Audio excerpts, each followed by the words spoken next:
ना जी sir, chapter 13 का numerical complete करा दीजिएगा प्लीज। चलिए ठीक है, कल मैं कोशिश करूंगा, कल फिर लाइव क्लास आऊं और ग्रीन बोर्ड पर आप लोगों को कुछ न्यूमेरिकल्स बताऊं जो आपके चैप्टर 13 के हैं। और कुछ बच्चों का कमेंट रहा है कि चैप्टर 6 का भी। तो न्यूमेरिकल जिस जिस चैप्टर से आता है मैं सभी को कराऊंगा बारी बारी से, आप लोग टेंशन ना लें उसके लिए। चलिए ठीक है, आवाज सही जा रही है। सुनीता, दिवांगन, युवराज कुमार, संजना, महेंद्र, दीप्ति। चलिए ठीक है। तो देखिए आज का जो हमारा लाइव सेशन है ना, इसमें हम लोग बहुविकल्पी प्रश्नों को हल करेंगे। और अधिक से अधिक देखिए जितना तक जा सकता है बहुविकल्पी को लिया जाएगा। तो देखिए जो आपका इसमें आज के सेशन का जो हमारा पहला शुरुआत है, वह आपके चैप्टर अम्ल क्षार एवं लवण वाले चैप्टर से हम शुरुआत करेंगे। जैसा कि आपके क्वेश्चन बैंक में दिया है, जो क्वेश्चन बैंक आपके छत्तीसगढ़ बोर्ड द्वारा प्रिपेयर किया गया है, उस का जो फर्स्ट इकाई है वह अम्ल क्षार एवं लवण से है। तो आइए इसी का हम देखते हैं सबसे पहले इसी के न्यूमेरिकल को। तो जो इसका प्रश्न संख्या 1 है, इस न्यूमेरिकल का प्रश्न संख्या 1 है, अम्ल क्षार लवण से संबंधित है। इसके जितने भी प्रश्न होंगे अम्ल क्षार लवण के ही होंगे। तो इसका जो विकल्प नंबर 1 है, कहता है दंत क्षय होने का कारण है लार का पीएच होना। तो आप लोग कमेंट करके बताएंगे इसका उत्तर कि दंत क्षय होने का क्या कारण है। तो देखिए अगर पीएच आपका 7 होता है, पीएच वैल्यू होती क्या है?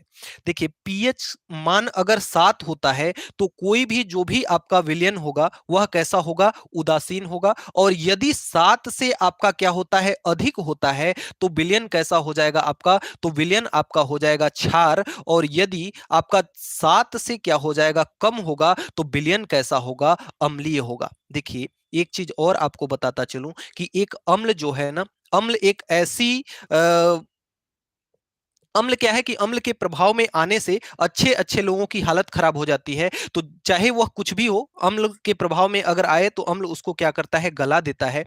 तो देखिए पहला विकल्प कह रहा है कि 7 हो जाना। अगर 7 हो जाएगा तो विलयन कैसा हो जाएगा आपका? लार कैसा हो जाएगा? उदासीन हो जाएगा। तो उदासीन होगा तो उससे कोई प्रभाव आपको पड़ेगा नहीं। काफी बच्चों का आंसर आपका सी है, स है। तो सही सही जा रहे हैं आप लोग। और ब कह रहा है 6.5 हो जाना, स कह रहा है 5.5 से कम हो जाना, और द कह रहा है 7.5 से क्या? अधिक हो जाना। तो बच्चों देखिए आप सब इस दृष्टि से इसको देखिए कि जैसे अम्ल, अगर अम्लता लार का क्या होता है? बढ़ जाता है। अम्लता अगर ज्यादा हो जाता है तब जाकर के दंत का हमारे क्या होने लगता है? क्षरण होने लगता है। जिसके लिए जो आप सुबह उठ करके ब्रश करते हैं उसमें आपका होता है क्षार। तो जब क्षार के प्रभाव में आता है तो उसकी अम्लीयता धीरे धीरे दूर हो जाती है। तो इसका राइट जवाब आपका हो जाएगा ऑप्शन नंबर कौन सा? ऑप्शन नंबर स इसका राइट जवाब हो जाएगा। 5.5 से कम हो जाता है। अब अगले क्रम में प्रश्न संख्या 2 को देखा जाए तो प्रश्न संख्या 2 क्या कहता है? प्रश्न संख्या 2 कहता है कि निम्नलिखित में से प्रबल अम्ल है। निम्नलिखित में से प्रबल अम्ल कौन सा है? ये आपको क्या करना है? बताना है।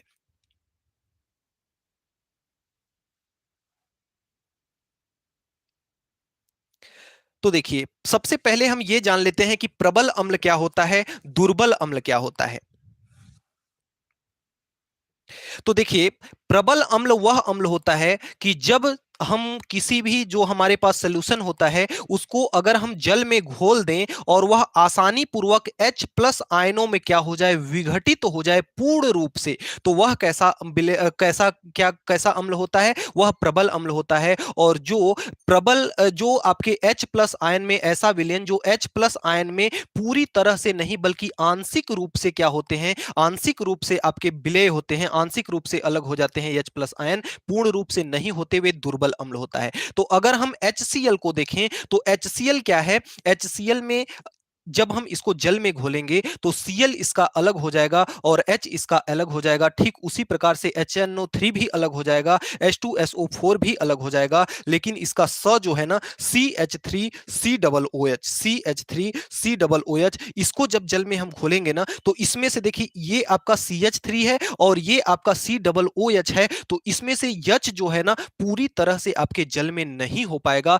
तो इसका जो राइट जवाब होगा आपका ऑप्शन नंबर स हो जाएगा। बहुत सारे बच्चों का सी विकल्प आया भी है, जैसे अवस्थी कनवार और सुनीता देवांगन, पटेल छोरा, संजना जी ने सबसे पहले जवाब दिया है।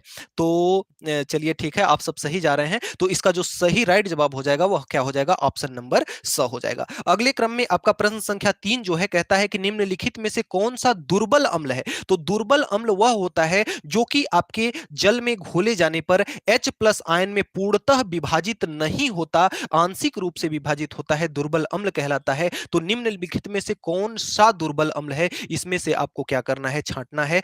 तो आइए देखते हैं, बच्चों का कमेंट आने लगा है। चलिए संजना जी ऑप्शन नंबर ब बता रही हैं। चलिए अच्छी बात है। देखिए, तो जैसा कि हमने चर्चा किया कि HCl तो आपका प्रबल अम्ल हो गया। HCl आपका कैसा अम्ल हो गया, प्रबल अम्ल होगा। और H2SO4 यह भी आपका क्या हो जाएगा, प्रबल अम्ल हो जाएगा, क्योंकि SO4 इससे आराम से अलग हो जाएगा और H2 आयन इससे अलग हो जाएंगे। HNO3 भी आपका क्या होता है, प्रबल अम्ल होता है। इसमें जो दुर्बल अम्ल हो जाएगा ना, यह आपका ऑप्शन नंबर बी हो जाएगा, क्या, H2CO3 यानी हाइड्रोकार्बोनेट। तो इसका बी विकल्प क्या हो जाएगा, बिल्कुल सही हो जाएगा। संजना जी, लच्छू, युवराज, युवराज पटेल, ये सब जवाब दिए हैं ब। तो चलिए आप सबका सही है। अब अगला देखिए आता है, कह रहा है कि टमाटर में कौन सा अम्ल पाया जाता है, ये चीज आपको बताना है। तो सब बच्चों को पता होगा कि टमाटर में कौन सा अम्ल पाया जाता है, ऑक्जेलिक अम्ल पाया जाता है। टमाटर में कौन सा अम्ल पाया जाता है, ऑक्जेलिक अम्ल पाया जाता है। और यदि हम बात करें किसकी, यदि हम बात करें एसिटिक अम्ल की, तो एसिटिक अम्ल किस में पाया जाता है, आपके सिरका में क्या पाया जाता है, एसिटिक अम्ल पाया जाता है। तो इन सब बातों का भी ध्यान रख लें। कोई जरूरी नहीं है आपका यही पूछे कि टमाटर में कौन सा अम्ल पाया जाता है। तो यदि आपसे पूछे कि एसिटिक अम्ल किस में पाया जाता है, तो आपका सिरका और अन्य खट्टे फलों में आपका क्या पाया जाता है, आपका नींबू और इसमें संतरे में ये आपका क्या पाया जाता है, आपका एसिटिक अम्ल पाया जाता है। टार्टरिक अम्ल आपके इमली में पाया जाता है और अंगूर, केला इत्यादि में भी होता है। और फार्मिक अम्ल, फार्मिक अम्ल आपका बार बार पूछता है। फार्मिक अम्ल आपके देखिए चींटियां जो होती है ना, चींटियां काटती हैं तो आपको क्या जलन टाइप का होता है, या फिर बिच्छू के डंक में अगर बोले तो कौन सा अम्ल होता है, फार्मिक अम्ल होता है। तो इसके साथ साथ आप इन सबको भी याद रखते चलिएगा। और अगर किसकी बात की जाए, अगर बात की जाए सेब की, तो सेब में कौन सा अम्ल होता है, सेब में आपका मैलिक अम्ल होता है। कौन सा अम्ल होता है, मैलिक अम्ल होता है। तो इन सब बातों का आप साथ साथ में ध्यान रखते चलिएगा। और आप सब अब चलिए अगले क्रम में चलते हैं, आपके सवाल नंबर 5 में।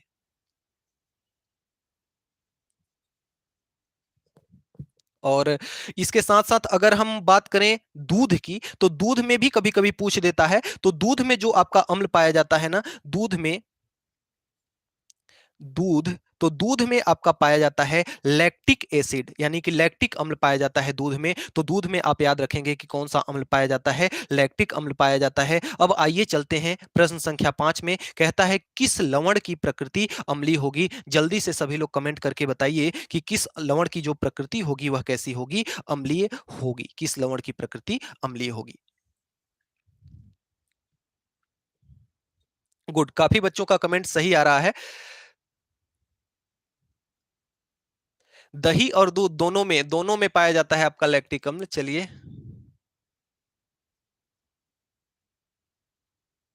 दही और दूध दोनों में संजना जी पाया जाता है लैक्टिक अम्ल। ठीक है, चलिए प्रश्न संख्या 5 को आप लोग कमेंट कीजिए। प्रश्न संख्या 5 की किस लवण की प्रकृति अम्लीय होती है। तो देखिए इसमें मैं सीधा सीधा आता हूं पॉइंट पे। काफी अम्लीय मतलब अम्ल, अभी अम्ल और क्षार आपको नहीं पता है, आप मेरे लेक्चर को देखिए। अनीस पटेल, आप मेरे लेक्चर को भी देखिए। काफी कुछ, अगर अभी आपको अम्ल और क्षार नहीं पता है तो फिर काफी दिक्कत है आपकी तैयारी में। चलिए ठीक है, पांचवा का उत्तर देखते हैं। काफी बच्चों ने कुछ बच्चों का कमेंट सी सी सी सी आ रहा है, कैसे देख रहे हैं आप सब।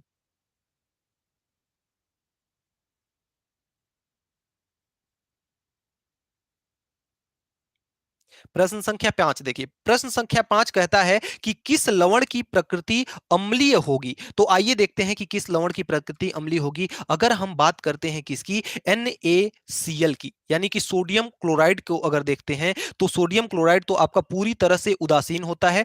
और आप अगर विकल्प में देखें, NH4Cl, NH4Cl आपका नौसादर होता है। अगर इसका हम क्या कराएं, इसका हम करा दें क्या, जल अपघटन। इसका हम क्या करा दें, अगर हम इसका जल अपघटन करा दें, तो इसमें जो जल अपघटन के बाद इसकी जो प्रकृति होगी वह क्या देता है, H+ आयन देता है। इसलिए यह क्या होता है, इसकी प्रकृति, इस लवण की प्रकृति कैसी होती है, अम्लीय होती है। और अम्लीय आपसे पूछ रहा है तो विकल्प नंबर स आपका बिल्कुल राइट जवाब हो जाएगा। कैसी प्रकृति, किसकी प्रकृति अम्लीय होगी, तो NH4Cl की जो प्रकृति होगी अम्लीय होगी। बहुत सारे बच्चों ने सी सी सी कमेंट किया है। चलिए ठीक है, अच्छी बात है। और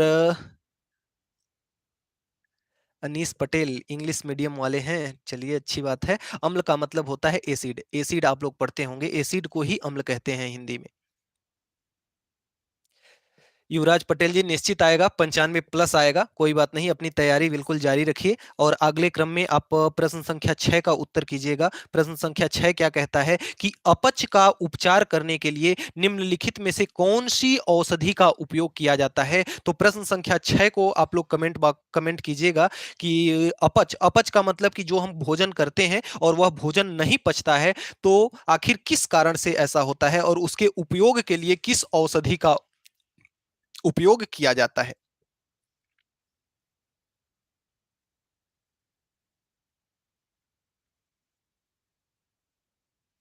चलिए संजना जी अच्छी सही जवाब की हैं। देखिए एंटीबायोटिक होता है ना, यह किसी रोगों में दिया जाता है कि जो कि उस रोग को उतने ही पे क्या कर देता है, रोक देता है। देखिए अपच का कारण क्या होता है, भोजन हमारे कैसे पचता है, जब भोजन होता है तो आमाशय में हमारा कौन सा अम्ल पाया जाता है। और जब HCl की जब कमी हो जाती है तो हमें अपच फील होता है और गैस टाइप का हमें बनने लगता है, जिससे हमें अपच का अनुभव होता है। तो HCl की जब कमी हो जाएगी, HCl की जब कमी हो जाएगी तो हमें क्या करना पड़ेगा, हमें आपके जो आमाशय है उसमें अम्लीयता को बढ़ाना पड़ेगा। और अम्लीयता को बढ़ाने के लिए हम किसका उपयोग करेंगे, एंटी एसिड का उपयोग करेंगे। तो इसका जो विकल्प होगा वह बिल्कुल क्या हो जाएगा, आपका राइट जवाब हो जाएगा। ये बच्चों ने ये दिया है जवाब। तो चलिए अच्छी बात है। अब अगले क्रम में आइए प्रश्न संख्या 7वें को देखते हैं। प्रश्न संख्या 7वां क्या कहता है कि धातुएं अम्ल से क्रिया करके क्या बनाती हैं? धातुएं अम्ल से क्रिया करके क्या बनाती हैं? जल्दी से इसका कमेंट कीजिए, फिर आगे चलते हैं इसके जवाब की तरफ। प्रश्न संख्या 7 देखिए, करके कौन सा गैस बनाता है? धातुएं जब अम्ल के साथ अभिक्रिया करती हैं तो कौन सा गैस बनता है?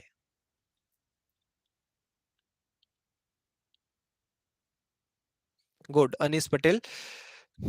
S antacid is use to treat for acidity, acidity के लिए, एसिडिटी के ट्रीटमेंट के लिए आपके एंट एसिड का उपयोग किया जाता है। बिल्कुल सही जवाब है। चलिए ठीक है, 7वें का भी जवाब बहुत सारे बच्चे कर रहे हैं। युवराज कुमार बी कह रहे हैं, बी कैसे होगा, ऑक्सीजन नहीं बनता, धातुएं जब अम्ल से अभिक्रिया करती हैं तो ऑक्सीजन नहीं बल्कि हाइड्रोजन बनता है। इसका राइट जवाब आपका अ ऑप्शन हो जाएगा। तो जल्दी से पलटी मारिए और चलिए अ की ओर, हाइड्रोजन।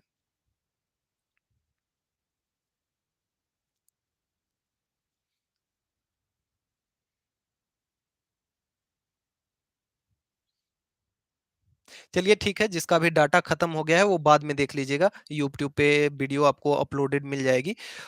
अगले क्रम में प्रश्न संख्या 8वां जो आपका है, क्षारीय विलयन का पीएच मान कितना होता है? आइए इसका जवाब कीजिएगा। अभी अभी हमने लेक्चर के शुरुआत में आपको बताया था कि 7 जो आपका पीएच होता है वह उदासीन विलयन का होता है। 7 से जब ऊपर जाता है तो क्या होता है, क्षारीय होता है। और 7 से जब कम जाता है तो क्या होता है, अम्लीय होता है। तो किसका कह रहा है, क्षारीय का कह रहा है। तो क्षारीय का मतलब क्या होगा, 7 से अधिक होगा। तो अविकल्प इसका क्या हो जाएगा, बिल्कुल राइट जवाब हो जाएगा। काफी बच्चों ने ये जवाब किया है। अगला है प्रश्न संख्या 9, कह रहा है कि प्राकृतिक स्रोत क्षारक कौन सा है? प्राकृतिक स्रोत क्षारक कौन सा है? इमली, सेब, टमाटर, खाने का सोडा। जल्दी से प्रश्न संख्या 9 का जवाब कीजिएगा कि इनमें से प्राकृतिक स्रोत क्षारक क्या है?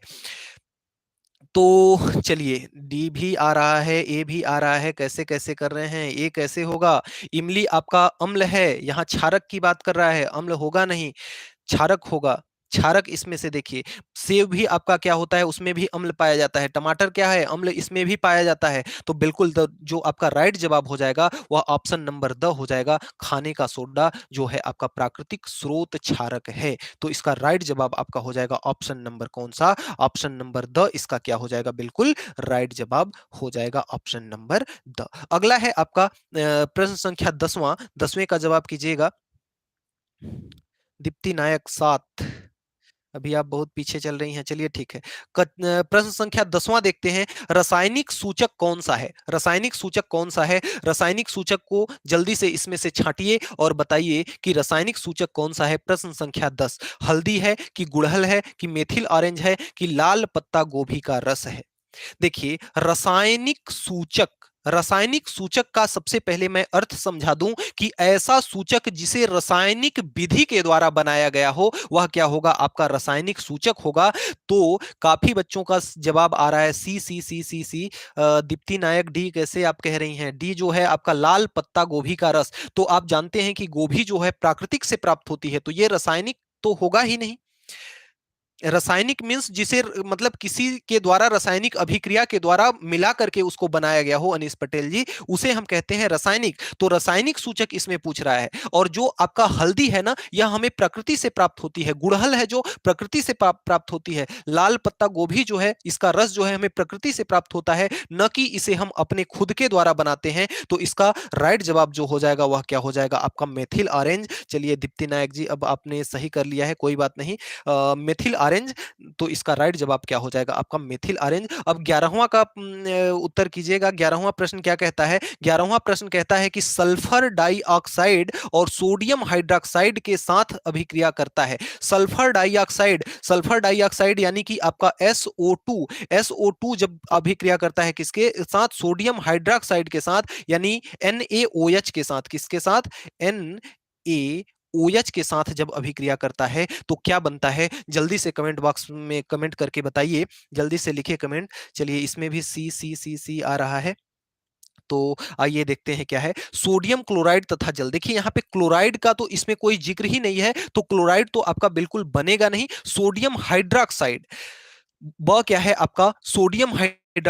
तो सोडियम हाइड्रोक्साइड तो आपका बनेगा ही नहीं, क्योंकि सोडियम हाइड्रोक्साइड तो ऑलरेडी यहां है। जब खुद है तो यह क्या बनेगा? इसलिए बिल्कुल आपका जो जो बच्चे स विकल्प कर रहे हैं उनका बिल्कुल राइट जवाब हो जाएगा सोडियम सल्फाइड। सोडियम सल्फाइड और क्या बन जाएगा? आपका जल। सोडियम सल्फाइड का अगर सोडियम सल्फाइड की अगर सूत्र की बात करें तो सोडियम सल्फाइड को हम कहते हैं Na2SO3। यह क्या है? आपका सोडियम सल्फाइड है। तो सोडियम सल्फाइड प्लस क्या बन जाएगा? जल बन जाएगा। गुड अनीस पटेल जी, वेरी गुड, आपने पूरा समीकरण दिया है। ठीक है, इसी प्रकार से आप लोग जब कमेंट करेंगे ना, कमेंट में जब एक्टिव रहेंगे, लाइव क्लास लेने का मतलब यही है कि कमेंट में जब आप एक्टिव रहेंगे पूरी तरह से ना, तो आपको हर चीजें एकदम उस स्तर पे रिवाइज हो जाएंगी कि जैसे ही आपको पेपर में मिलेगा ना, आप ऐसे उड़ा दोगे इन सब चीजों को ना कि आपको पता ही नहीं चलेगा। ऐसा लगेगा कि अरे ये तो बहुत एकदम खेल खेल में ही एग्जामिनर को कोई दिमाग नहीं था क्या, ऐसे ही पेपर बना दिया है। तो इतना आप लोग अभ्यास कीजिए, इतना अभ्यास कीजिए कि आप लोगों का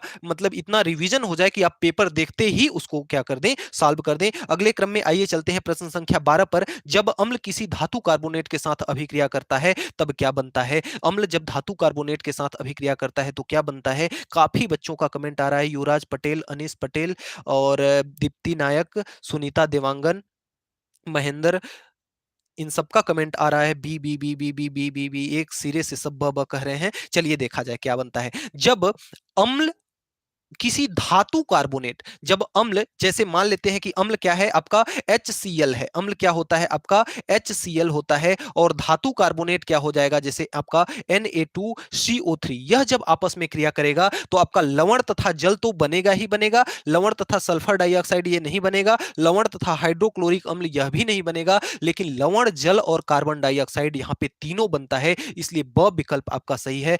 बहुत बच्चे मुझे ये आज आप लोगों का ये कमेंट देख करके ना मुझे बहुत खुशी हो रही है कि आप लोगों की तैयारी वास्तव में इस हद तक है कि आप लोग बिल्कुल अच्छे से प्रिपेयर किए हैं खुद को, और निश्चित तौर पर आप लोग 95 से अधिक नंबर लाएंगे। मेरी शुभकामनाएं बाकी आपके साथ हैं। प्रश्न संख्या 13 का जवाब कीजिएगा। ताजे दूध का पीएच कितना होता है? 6 होता है। दही बन जाने पर इसके पीएच में किस प्रकार से परिवर्तन आता है? अब इसका विकल्प आप कीजिएगा प्रश्न संख्या 13 का, कि इसके पीएच में किस प्रकार से आता है। तो चलिए, काफी बच्चों का आ भी रहा है। युवराज ए, लक्षु ए, और आशीष पटेल ए, महेंद्र, दीप्ति, युवराज, सबका ए ए आ रहा है। चलिए ठीक है, अच्छी बात है। देखिए, दूध, जब दूध से दही बनता है तो आप ये समझिए कि दही आपकी दूध से क्या हो जाती है? खट्टी हो जाती है, यानी किसमें परिवर्तित होने लगता है? अम्ल में परिवर्तित होने लगता है। अब दूध का पीएच जो है कितना होता है? 6 होता है। तो स्वाभाविक सी बात है, यदि आपका अम्ल बन रहा है तो 6 से पीएच क्या होगा? कम होगा। इसलिए इसका राइट जवाब आपका जो हो जाएगा वह क्या हो जाएगा? ऑप्शन नंबर अ हो जाएगा, 6 से कम। चलिए, बहुत अच्छी बात है, आप लोग बहुत सही जा रहे हैं। अब आगे अगले क्रम में आइए देखते हैं प्रश्न संख्या 14 को। प्रश्न संख्या 14 क्या कहता है कि प्राकृतिक सूचक है। प्राकृतिक सूचक इसमें से कौन सा है? मेथिल रेड है, कि मेथिल ऑरेंज है, फिनाप्थलीन है, कि गुड़हल है? जल्दी से इसका जवाब कीजिएगा सब कोई। अनीस पटेल सर, मैं सीबीएसई बोर्ड से हूं, लेकिन आपका वीडियो मुझे बहुत अच्छा लगता है। बहुत बहुत धन्यवाद अनीस पटेल जी। मैं अभी तो फिलहाल नहीं हो पा रहा है, लेकिन कक्षा 11वीं में मैं कुछ कोशिश करूंगा इंग्लिश मीडियम का भी बनाने के लिए। फिलहाल थोड़ी सी समस्या ये है कि हमारी इंग्लिश थोड़ी कमजोर है, लेकिन फिर भी मैं प्रयास करूंगा आप लोगों को। चलिए, इसका जवाब बहुत सारे बच्चे एकदम सटीक कर रहे हैं। युवराज, लक्षु, महेंद्र, नेताम, और दीप्ति नायक, बहुत अच्छी बात। आशीष, बहुत अच्छे।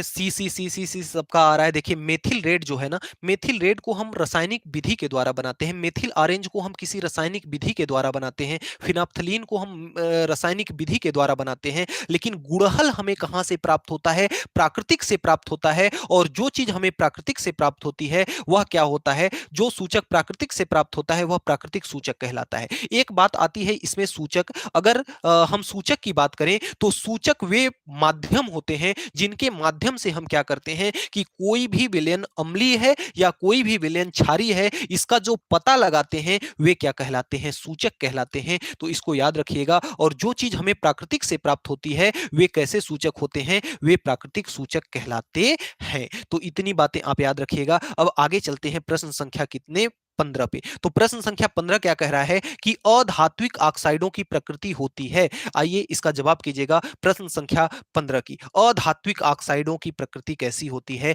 तो अधात्विक ऑक्साइडों की जो प्रकृति होती है, अधात्विक ऑक्साइडों की जो प्रकृति होती है, सुनीता देवांगन ने कहा है ए, एसिडिटिक। अनीस पटेल जी, वेरी गुड, एसिडिटिक।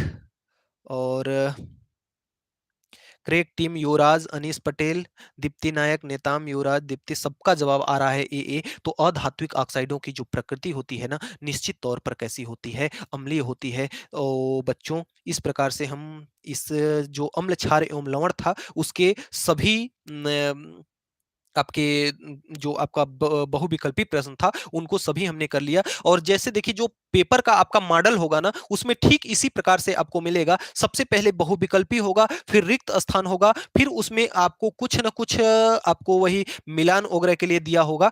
तो आप उसको इसी प्रकार से आपको पेपर मिलेगा। फिर लघु उत्तरी होगा, दीर्घ उत्तरी होगा।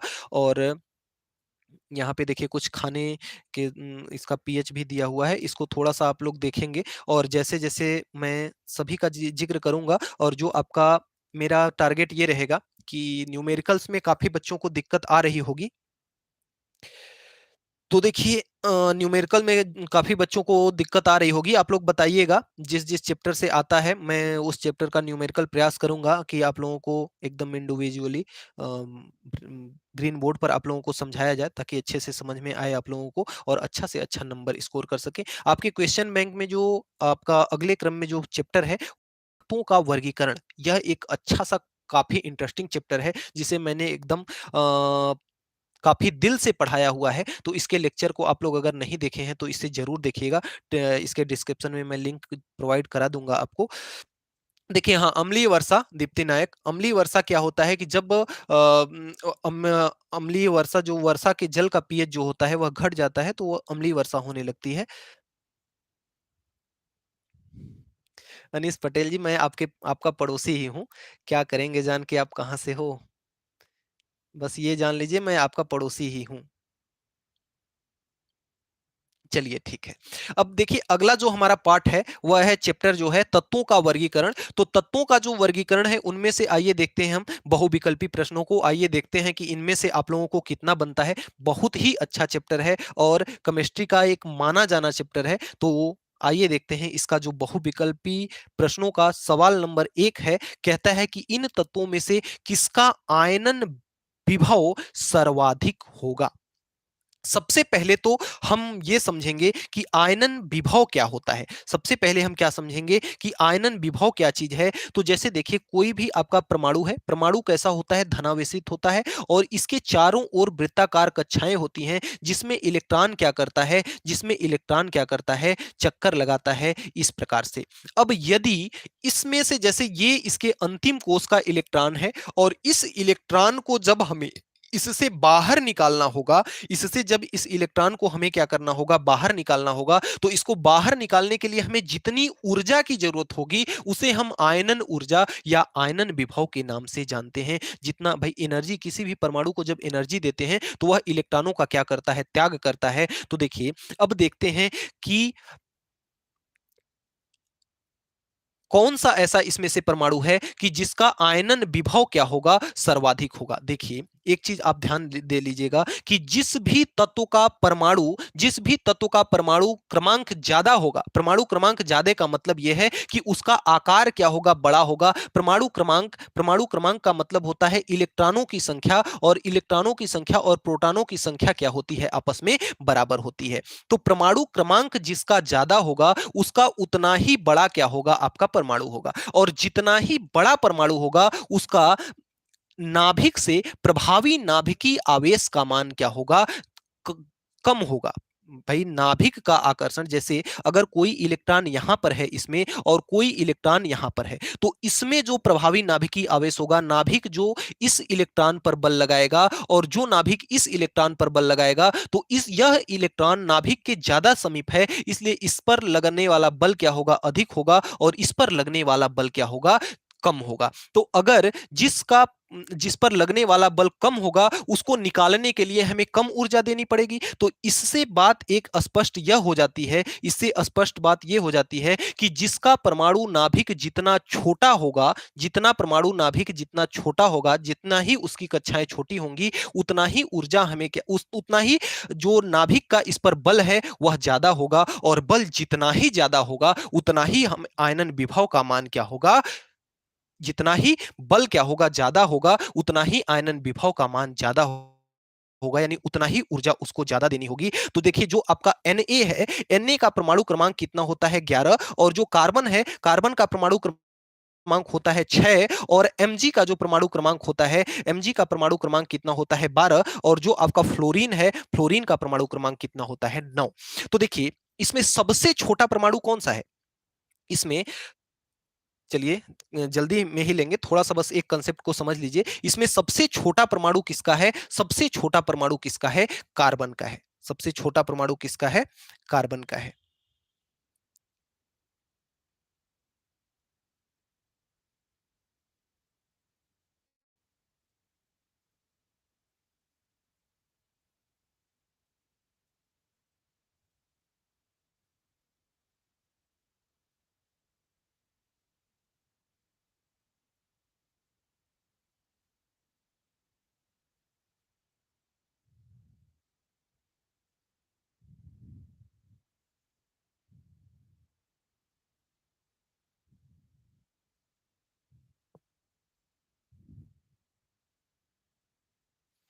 तो देखिए इसमें से जो आपका कार्बन है, कार्बन का परमाणु क्या है, सबसे आपका छोटा है,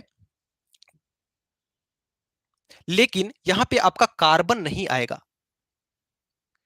छोटा होने की वजह से आप लोग कार्बन तो लगा लेंगे, लेकिन जिसका जवाब आपका सी आ रहा है वह जवाब आपका गलत होगा। देखिए दुनिया में 118 तत्वों की खोज अब तक हो चुकी है, जिसमें से आपका फ्लोरीन, क्लोरीन, ब्रोमीन और आयोडीन, ये जो चार है ना, इन्हें हम हैलोजन ग्रुप कहते हैं। और हैलोजन ग्रुप में जो एफ है, फ्लोरीन है, इन चारों में से जो आपका फ्लोरीन है वह सबसे अधिक ऋण विद्युती है, और जो सबसे ज्यादा ऋण विद्युती है, यानी वह इलेक्ट्रॉन से ज्यादा प्रेम करता है, तो एफ जो है इलेक्ट्रॉन से सबसे ज्यादा प्रेम करता है, इसलिए सबसे ज्यादा जो ऋण विद्युती होगा वह क्या होगा, एफ होगा। बहुत बच्चों का इसमें जवाब आपका, बहुत बच्चे एमजी एमजी एमजी एमजी कह रहे हैं, लेकिन इसका जो राइट जवाब हो जाएगा वह क्या हो जाएगा, इसका जो राइट जवाब हो जाएगा आपका क्या हो जाएगा, फ्लोरीन हो जाएगा। क्योंकि जो फ्लोरीन है ना, सबसे ज्यादा 118 तत्वों में से सबसे ज्यादा जो आपका ऋण विद्युती है वह क्या है, आपका फ्लोरीन है। तो इसका जवाब क्या हो जाएगा, फ्लोरीन हो जाएगा। चलिए, कुछ टेक्निकल इशू आ गई थी, इसलिए शायद क्लास रुक गया था, जल्दी ही समाप्त हो गई क्लास, आप लोग टेंशन न लें। तो इसका सबसे ऋण विद्युती होने के कारण इसका क्या होगा, सर्वाधिक आयनन विभव आपका फ्लोरीन का होगा। प्रश्न संख्या 2 का जल्दी से कमेंट कीजिएगा और बताइएगा कि इन तत्वों में से कौन सा सबसे अधिक ऋण विद्युती है। तो अभी अभी हमने आपको बताया कि क्लोरीन, फ्रोमीन, ब्रोमीन और आयोडीन, ये चार जो हैं, क्लोरीन सॉरी, पहले सबसे पहले क्या है आपका, सबसे पहले है फ्लोरीन, फिर क्या है आपका क्लोरीन, फिर क्या है आपका ब्रोमीन, फिर क्या है आपका आयोडीन। तो इसमें से देखिए सबसे पहले है फ्लोरीन, तो फ्लोरीन इसमें कौन से विकल्प में है, चौथा विकल्प में है। तो इसका जो सुनीता देवांगन, आपका आंसर सही है। चलिए ठीक है, इसमें जो आपका फ्लोरीन होगा ना, फ्लोरीन क्या होगा, सबसे अधिक ऋण विद्युती तत्व कौन सा है, आपका फ्लोरीन है। तो इसका राइट जवाब आपका हो जाएगा फ्लोरीन। अगले क्रम में जल्दी से जवाब कीजिएगा आप लोग। प्रश्न संख्या 3, प्रश्न संख्या 3 क्या कह रहा है, प्रश्न संख्या 3 कहता है कि आवर्त सारणी के किसी आवर्त में परमाणु द्रव्यमान बढ़ने के साथ साथ किसकी वृद्धि होती है। जब आवर्त सारणी में परमाणु भार बढ़ेगा, परमाणु भार का मतलब क्या होता है, परमाणु द्रव्यमान, तो परमाणु द्रव्यमान जब आपका बढ़ेगा तो उसमें किसमें वृद्धि आएगी, तो अगर जब उसमें परमाणु भार बढ़ेगा तो धन विद्युतीय गुणों में, इसमें धन विद्युतीय गुण इसमें ये आपका होगा नहीं। रासायनिक सक्रियता में कोई भार बढ़ने से कोई अंतर आएगा नहीं, रासायनिक सक्रियता में कमी भी नहीं आएगी, सक्रियता का यहाँ पे कोई जिक्र ही नहीं होगा, बल्कि क्या होगा, जैसे जैसे परमाणु बढ़ता जाएगा, परमाणु द्रव्यमान बढ़ता जाएगा, उसका आकार बढ़ता जाएगा और वह ऋण विद्युतीय गुण में क्या होती जाएगी, वृद्धि होती जाएगी। तो इसका ऑप्शन नंबर ब क्या हो जाएगा, राइट जवाब हो जाएगा। प्रश्न संख्या 4 का जल्दी से जवाब कीजिएगा। प्रश्न संख्या 4 कहता है कि निम्नलिखित में से किसकी आयनिक त्रिज्या क्या है, सबसे अधिक है। चलिए, आपको टॉप 10 में आना है, आप टॉप 10 में नहीं टॉप 1 में जाइए, 10 का तो जिक्र ही मत कीजिए, टॉप 1 में जाइए बिल्कुल, और अच्छे से तैयारी अपना कीजिए और टॉप 1 में जाइए, टॉप 10 का जिक्र आप मत कीजिए। अब अगले क्रम में आइए, इसका चौथे का जल्दी से सब लोग जवाब करेंगे। चौथे में क्या है, के प्लस आयन है, के प्लस आयन है, और ओ डबल माइनस है, बी प्लस प्लस है, और सी माइनस आयन है। तो चौथे प्रश्न का जल्दी से जवाब कीजिएगा कि इसका जो आयनिक त्रिज्या है, आयनिक त्रिज्या क्या होती है कि जैसे आपका परमाणु नाभिक है और परमाणु नाभिक के अंतिम कोष में जो इलेक्ट्रॉन होता है उससे इसकी दूरी क्या कहलाती है, आयनिक त्रिज्या कहलाती है। तो इनमें से बताइएगा कि आयनिक त्रिज्या किसकी ज्यादा होगी। तो काफी बच्चे A11 कमेंट कर रहे हैं, सुनीता देवांगन, क्रेक टीम, सुनीता देवांगन और लच्छू, लच्छू जी आप चौथा बता रहे हैं, Al3+ कैसे हो जाएगा, सबसे छोटा आकार, सॉरी ये अच्छा इसका है ना, निम्नलिखित में से किसकी आयनिक त्रिज्या क्या है, सबसे अधिक है। तो K+, के का परमाणु क्रमांक कितना होता है,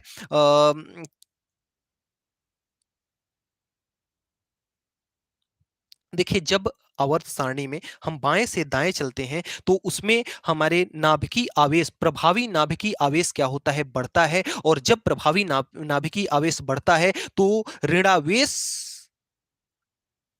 जब आपका ऋणावेश बढ़ेगा तो आकार क्या होता है, बढ़ता है। तो इसका जो आपका राइट जवाब हो जाएगा वह क्या हो जाएगा, ओ माइनस हो जाएगा। इसका ऑप्शन नंबर क्या हो जाएगा, दूसरा हो जाएगा। अगले क्रम में आइए देखते हैं प्रश्न संख्या 5 को। प्रश्न संख्या 5 कहता है कि निम्नलिखित में से किसका आकार सबसे छोटा होगा। देखिए Al है और Al2+ है, Al1+ है, Al3+ है। इसमें से जल्दी से कमेंट कीजिएगा कि किसका आपका परमाणु आकार सबसे छोटा होगा। तो देखिए सबसे छोटे की बात कर रहा है, ए एल में क्या हो रहा है, देखिए इसमें से मान लेते हैं कि जैसे एल में कितना चार्ज है, 0 चार्ज है, यानी उसमें प्लस की संख्या और माइनस की संख्या क्या है, बराबर है, प्लस की संख्या और माइनस की संख्या बराबर है। लेकिन इसमें से जैसे इलेक्ट्रॉन किसमें ज्यादा है, जिसमें इलेक्ट्रॉन सबसे ज्यादा होंगे भाई देखिए, कक्षाओं में जितने अधिक इलेक्ट्रॉन होंगे उतना ही परमाणु नाभिक क्या होगा, बड़ा होगा। तो अगर Al प्लस की बात करें तो Al प्लस में इलेक्ट्रॉनों की संख्या और प्रोटॉनों की संख्या बराबर है, इसको फिलहाल हम क्या करते हैं, हटा देते हैं। सबसे छोटे की बात कर रहा है तो जिसमें सबसे कम इलेक्ट्रॉन होंगे उसको देखना है। तो इसमें देखिए Al प्लस वन में इसमें एक इलेक्ट्रॉन की कमी है, इसलिए Al प्लस वन आया है। और 2 प्लस में दो इलेक्ट्रॉन की कमी है, और Al3 प्लस में 3 इलेक्ट्रॉन की कमी है, और जिसमें 3 इलेक्ट्रॉन की कमी है वह क्या है आपका Al3 प्लस। 3 प्लस आने का मतलब कि इसमें क्या है आपका 3 इलेक्ट्रॉन की क्या है, कमी है। और 3 इलेक्ट्रॉन इससे इसमें एक इलेक्ट्रॉन अधिक है, इसमें दो इलेक्ट्रॉन अधिक है, सॉरी कम है, और इसमें 3 इलेक्ट्रॉन कम है। इसलिए जो सबसे छोटा आकार होगा वह किसका होगा, Al3 प्लस का होगा। काफी बच्चे कमेंट कर रहे हैं Al3 प्लस, नेताम और क्रेक टीम, चलिए ठीक है, अच्छी बात है। अब आइए प्रश्न संख्या 6 का जल्दी से जवाब दीजिएगा। निम्नलिखित में से कौन सा प्रबल अपचायक है, प्रश्न संख्या 6, निम्नलिखित में से कौन सा सबसे अधिक प्रबल अपचायक है। तो इसमें देखिए जो आपका आयोडीन है, प्रश्न संख्या 6 का उत्तर आयोडीन हो जाएगा। आयोडीन में जो इलेक्ट्रॉन दान करने की प्रवृत्ति है ना, वह क्या होती है, सबसे अधिक होती है। और जो जितना ही जल्दी इलेक्ट्रॉन को दान करता है वह उतना ही ज्यादा क्या होता है, अपचायक होता है। तो आपका प्रश्न संख्या 6 का जो राइट जवाब हो जाएगा वह क्या हो जाएगा, आई माइनस हो जाएगा। अब आइए चलते हैं करेक्ट टीम, चलिए आपका जवाब सही है। और निम्नलिखित में से किसका आयनन विभव क्या होगा, सर्वोच्च होगा। तो प्रश्न संख्या 7 को आप लोग देखिएगा, आयनन विभव किसका क्या होगा, सर्वोच्च होगा। तो आइए देखते हैं आयनन विभव किसका सबसे ज्यादा होगा। तो इसमें से देखिए Ca जो आपका कैल्शियम का जो परमाणु क्रमांक होता है वह कितना होता है, 20 होता है। और अगर हम बेरिलियम की बात करें तो इसका परमाणु क्रमांक कितना होता है आपका, 56 होता है। और यदि हम एंटीमनी की बात करें तो इसका परमाणु क्रमांक कितना होता है, 51 होता है। और यदि हम किसकी बात करें, Mg की बात करें तो इसका परमाणु क्रमांक कितना होता है, 12 होता है। आयनन विभव यानी कि आयनन ऊर्जा सबसे ज्यादा होगी। आयनन ऊर्जा यानी जिसका परमाणु सबसे छोटा होगा उसकी आयनन ऊर्जा क्या होगी, सबसे ज्यादा होगी। तो इसमें से जो Mg है उसका जो परमाणु है वह क्या है, सबसे छोटा है। तो इसका जितना ही छोटा होगा उतना ही इलेक्ट्रॉन नाभिक के पास में होगा, और जितना ही नाभिक के पास में इलेक्ट्रॉन होगा उतना ही उसका आकर्षण बल ज्यादा होगा। और जब आकर्षण बल ज्यादा होगा तो उसे हमें इलेक्ट्रॉन को निकालने के लिए ऊर्जा ज्यादा देनी पड़ेगी। तो इसका राइट विकल्प क्या हो जाएगा आपका, Mg। लक्षु ने सही जवाब किया है Mg, तो ठीक है, इसका राइट विकल्प क्या हो जाएगा आपका, Mg हो जाएगा। प्रश्न संख्या 8वां को देखिएगा। प्रश्न संख्या 8 क्या कह रहा है कि एक तत्व जिसका परमाणु क्रमांक कितना है, 20 है, आवर्त सारणी के किस समूह में रखा जाएगा। चलिए क्रेक टीम का भी उत्तर इसका Mg है, चलिए अच्छी बात है। प्रश्न संख्या 8वां का उत्तर कीजिएगा जल्दी से कि एक तत्व जिसका परमाणु क्रमांक 20 है आवर्त सारणी के किस समूह में रखा जाएगा। तो जिस तत्व का परमाणु क्रमांक 20 होगा उसका अगर इलेक्ट्रॉनिक विन्यास करें हम तो कितना हो जाएगा, 2 8 8 और कितना हो जाएगा, 2 8 10 8 18 और 2 लास्ट में कितना हो जाएगा, 2 हो जाएगा। तो वह किस समूह में, समूह को ही हम क्या कहते हैं, वर्ग कहते हैं। देखिए जिस किसी के भी तत्व के बाहरी कोष में जितने इलेक्ट्रॉन होते हैं ना, वह उसके उस कोष उस परमाणु को उतने ही समूह में क्या किया जाता है, रखा जाता है। और जितनी कक्षाओं की संख्या होती है उतनी ही आवर्त होते हैं। जैसे अगर हम परमाणु क्रमांक जिसका 20 है, 20 परमाणु क्रमांक वाला क्या है आपका, कैल्शियम है। तो कैल्शियम के बाहरी कोष में कितने इलेक्ट्रॉनों की संख्या है, 2 है। इसलिए इसे किस समूह में रखा जाएगा, दूसरे समूह में रखा जाएगा। और यदि हम कहें किस आवर्त में रखा जाएगा तो आवर्त की बात किस पर निर्भर करती है, कक्षकों की संख्या। तो कक्षकों की संख्या कितनी है, 4 है। तो कितने आवर्त हो जाएंगे, 4 आवर्त हो जाएंगे। लेकिन यहां आपसे पूछा है समूह, तो कितने समूह होंगे, 2 समूह होंगे। इसका सी विकल्प आपका सही हो जाएगा। काफी बच्चों ने सही कमेंट किया है, नेटराम और लक्षु क्रेक टीम, चलिए 2 इसका आप लोग तो इसका सही विकल्प क्या हो जाएगा आपका, 2 हो जाएगा। अब अगले क्रम में प्रश्न संख्या 9 का उत्तर कीजिएगा। प्रश्न संख्या 9 क्या है, तत्वों का आयनन विभव आवर्त सारणी के वर्ग में है। आयनन विभव आवर्त सारणी के वर्ग में क्या है।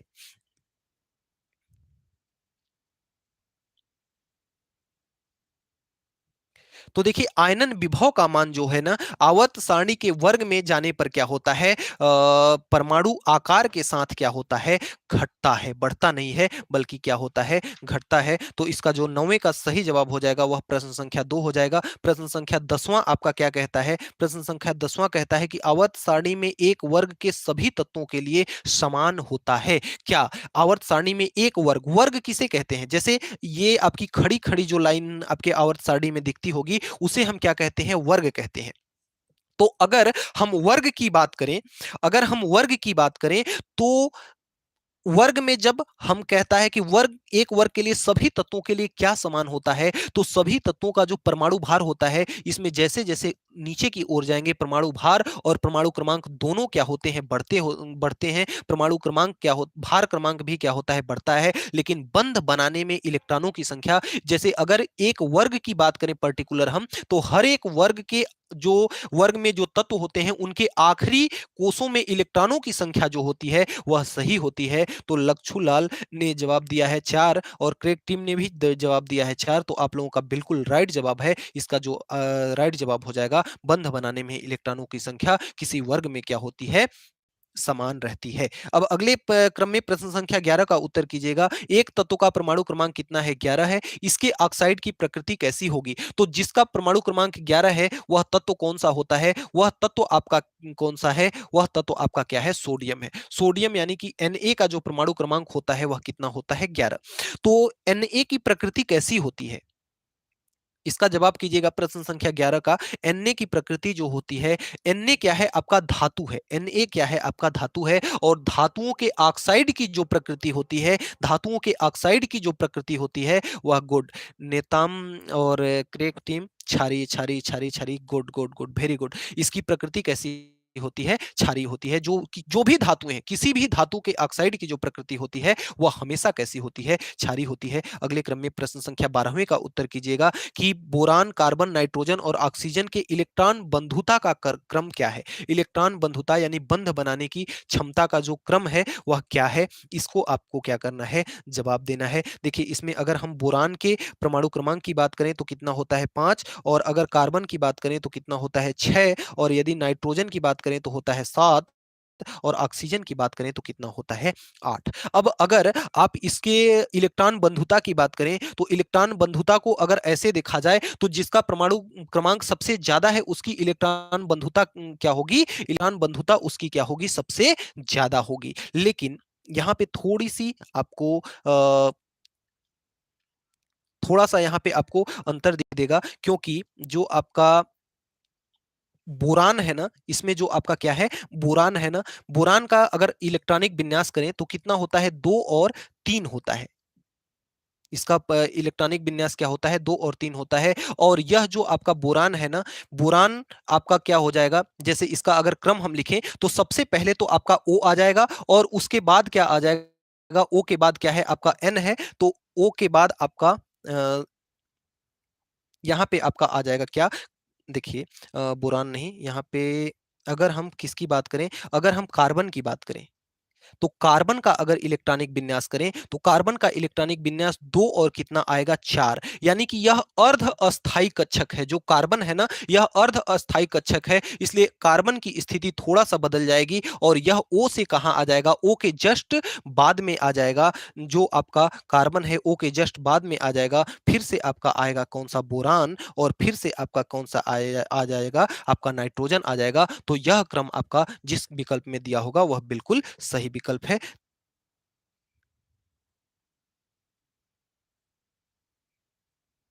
अब आइए देखते हैं प्रश्न संख्या 13 को। प्रश्न संख्या 13 क्या कहता है, सबसे अधिक आयनिक त्रिज्या है,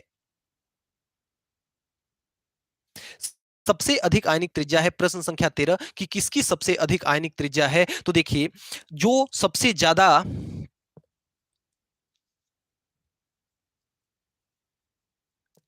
अगर हम सी की बात करें तो कार्बन का जो परमाणु क्रमांक होता है वह कितना होता है, 6। नाइट्रोजन का परमाणु क्रमांक 7। ऑक्सीजन का जो परमाणु क्रमांक होता है वह कितना होता है, 8। और Mg का परमाणु क्रमांक कितना होता है, 12। आयनिक त्रिज्या यानी कि मतलब नाभिक से उसके अंतिम कोष के जो इलेक्ट्रॉन की दूरी है वह कहलाती है आयनिक त्रिज्या। तो सबसे अधिक आयनिक त्रिज्या किसकी होगी? सबसे अधिक, जो कि सबसे ज्यादा बड़ा परमाणु होगा उसकी आयनिक त्रिज्या सबसे क्या होगी? अधिक होगी। लेकिन यहां पे थोड़ा सा आपको कंफ्यूज कर रहा है, क्योंकि इसके जगह पे कितना दिया है? 4 प्लस दिया है। तो कार्बन में कितने इलेक्ट्रॉन जुड़ जा रहे हैं? सॉरी, 4 प्लस नहीं, 4 माइनस इसके साथ दिया है। तो कार्बन में 4 इलेक्ट्रॉन और जुड़ जा रहे हैं। तो इसलिए यहां पे C-4 की जो आपकी आयनिक त्रिज्या होगी वह क्या होगी? सबसे अधिक होगी। इसलिए आपका विकल्प नंबर क्या हो जाएगा? विकल्प नंबर 1 आपका बिल्कुल राइट जवाब हो जाएगा। लक्चूलाल जी अच्छा जवाब दिए हैं। 1 आपने कहा है, बिल्कुल सही जवाब है आपका। इसमें क्या हो जाएगा? आपका 1 हो जाएगा। प्रश्न संख्या 14 है आपका, आवर्त सारणी के किसी वर्ग में नीचे की ओर जाने में कौन सा गुण नहीं बदलता है? आवर्त सारणी में किसी वर्ग के नीचे की ओर जाने पर, यह देखिए आवर्त सारणी का वर्ग होता है, ऊपर से नीचे जाने पर कौन सा गुण नहीं बदलता? परमाणु आकार तो बढ़ता है, घनत्व भी बढ़ता है और धात्विक गुण भी बढ़ता है, लेकिन संयोजक इलेक्ट्रॉन क्या होते हैं? नहीं बढ़ते हैं। तो आपके क्रेक टीम और लक्षूलाल, इन लोगों का जवाब बिल्कुल सही है। भूपेंद्र पटेल, चलिए आपका भी जवाब सही है। इसका बिल्कुल राइट जवाब हो जाएगा ऑप्शन नंबर 3। अच्छी बात है, खुशी की बात है कि आप लोग तैयारी आप लोगों की अच्छी चल रही है, अच्छे से आपने प्रिपेयर किया है, काफी बच्चे बिल्कुल सही जवाब दे रहे हैं। तो जिससे हमें भी बहुत खुशी हो रही है कि आप लोगों की तैयारी बहुत अच्छी है और आप लोग अच्छे से अच्छे नंबर स्कोर करें अपने एग्जाम में। अगले क्रम में प्रश्न 15वां का जवाब दीजिएगा। निम्न में से किन तत्वों के युग्म में उनके बाहरी कोष में उपस्थित इलेक्ट्रॉनों की संख्या क्या होती है? बराबर होती है। किनके युग्म में बाहरी कोष में इलेक्ट्रॉनों की संख्या बराबर होती है? अगर आइए बारी बारी से हम देखते हैं। अगर हम बात करें एन और ओ की, तो एन जो है, एन में कितने इलेक्ट्रॉन होते हैं? 7। और जो आपका ओ है, ओ में कितने इलेक्ट्रॉन होते हैं? 8। और इसमें अगर हम बात करें तो इसका इलेक्ट्रॉनिक विन्यास 2 और 5, इसका इलेक्ट्रॉनिक विन्यास 2 और 6। तो इसमें इसके बाहरी कोष में इलेक्ट्रॉनों की संख्या बराबर नहीं है, इसलिए यह विकल्प आपका क्या हो जाएगा? कट जाएगा। और अगर हम दूसरे क्रम में देखें तो दूसरे क्रम में दिया है Na और Ca। तो Na और Ca का देखें तो Na का परमाणु क्रमांक कितना है? 11। और Ca का परमाणु क्रमांक कितना है? 20 है। इसका अगर दोनों का इलेक्ट्रॉनिक विन्यास किया जाए तो इसका हो जाएगा 2, 8 और 1। और इसका इलेक्ट्रॉनिक विन्यास अगर किया जाए तो 2, 8, 8 और कितना हो जाएगा? 2। इसके बाहरी कोष में 1 इलेक्ट्रॉन, इसके बाहरी कोष में 2 इलेक्ट्रॉन। तो इनमें भी इलेक्ट्रॉनों की संख्या क्या है? बराबर नहीं है। तो यह भी ऑप्शन आपका बिल्कुल से क्या हो जाएगा? कट जाएगा। यह भी ऑप्शन बिल्कुल आपका क्या हो जाएगा? कट जाएगा। अब अगर हम तीसरे विकल्प को देखें, तीसरा विकल्प क्या कह रहा है? आपका तीसरा विकल्प है बिस्मिथ और आपका क्या है? एएस है। तो एएस का जो परमाणु क्रमांक होता है, एएस का जो परमाणु क्रमांक होता है वह कितना होता है? एएस का परमाणु क्रमांक कितना होता है? आपका 33 होता है। और जो आपका बिस्मिथ होता है, बिस्मिथ का परमाणु क्रमांक कितना होता है? 83 होता है। बिस्मिथ का परमाणु क्रमांक कितना होता है? 83। अगर इनका इलेक्ट्रॉनिक विन्यास किया जाए तो इसका इलेक्ट्रॉनिक विन्यास होगा 2, 8, 18 और 2, 8, 18, 8, 2, 10 और 10, 20, 8, 28। और इसके लास्ट कोष में कितने इलेक्ट्रॉन हो जाएंगे? 5 इलेक्ट्रॉन हो जाएंगे। और इसका अगर इलेक्ट्रॉनिक विन्यास किया जाए तो 2, 8, फिर कितना? 18 और फिर कितना? 32, फिर से 18 और फिर कितना आ जाएगा? 5। यानी इसके कोष में भी, इसके भी अंतिम कोष में 5 इलेक्ट्रॉन, इसके भी अंतिम कोष में 5 इलेक्ट्रॉन। तो जो आपका तीसरा विकल्प होगा, काफी बच्चों ने तीसरा विकल्प लगाया है जवाब में, लक्षूलाल क्रेक एग्जाम। और चलिए अनीस पटेल जी, बहुत बहुत धन्यवाद। मेरी वजह से क्या, काफी बच्चे अपने से मेहनत किए हैं, इसलिए उन लोग सही जवाब दे पा रहे हैं। और इसका भी जवाब बहुत बच्चों ने सही दिया है, तीसरा। तो बिल्कुल राइट जवाब है इसका। जो आपका ऑप्शन हो जाएगा तीसरा विकल्प, इसका बिल्कुल सही हो जाएगा। 16वें का जवाब दीजिएगा। फ्लोरीन से क्लोरीन, ब्रोमीन से आयोडीन में जाने पर विद्युत ऋणता क्या होती है? बढ़ती है कि घटती है? हमने आपको बताया कि फ्लोरीन सबसे ज्यादा विद्युत ऋणी है, फिर क्या है आपका? क्लोरीन। उसके बाद क्या है? उसके बाद आपका है ब्रोमीन, और सबसे बाद में क्या है? आपका आयोडीन। तो फ्लोरीन से क्लोरीन में जाएंगे तो विद्युत ऋणात्मकता क्या होगी? और ब्रोमीन से आयोडीन में जाएंगे तो विद्युत ऋणात्मकता क्या होगी? बहुत सही जवाब दे रहे हैं बच्चे। और लक्षूलाल, कोलकाता नाइट राइडर और क्रेक टीम, आप लोगों का सही जवाब बिल्कुल है दूसरा, क्योंकि देखिए फ्लोरीन से क्लोरीन की जो आपकी विद्युत ऋणता होती है वह कम होती है, तो यहां से जाने पे क्या हो रही है, घट रही है। ब्रोमीन की ज्यादा और आयोडीन की कम होती है, तो यहां से यहां जाने में क्या हो रही है, घट रही है। तो इसका ऑप्शन नंबर दूसरा बिल्कुल सही जवाब हो जाएगा, क्या हो जाएगा, घटती है। और प्रश्न संख्या 17 जो है, प्रश्न संख्या 17 क्या कहता है कि बेरिलियम इसके साथ विकर्ण संबंध बनाता है। देखिए विकर्ण संबंध क्या होता है, जैसे अगर हम इसमें दिया है मैग्नीशियम, सोडियम, बोरान और एल्युमिनियम, तो अगर इसके हम विकर्ण संबंधों की बात करें तो विकर्ण संबंध जैसे एक अगर हम क्या ले लें, समूह ले लें, तो एक तरफ हम ले लेते हैं क्या, समूह ले लेते हैं, और समूह फिर इसमें हम ले लेंगे आवर्त, आवर्त 2 ले लेंगे और आवर्त 3 ले लेंगे। देखिए विकर्ण संबंध प्रदर्शित करने का मतलब क्या होता है,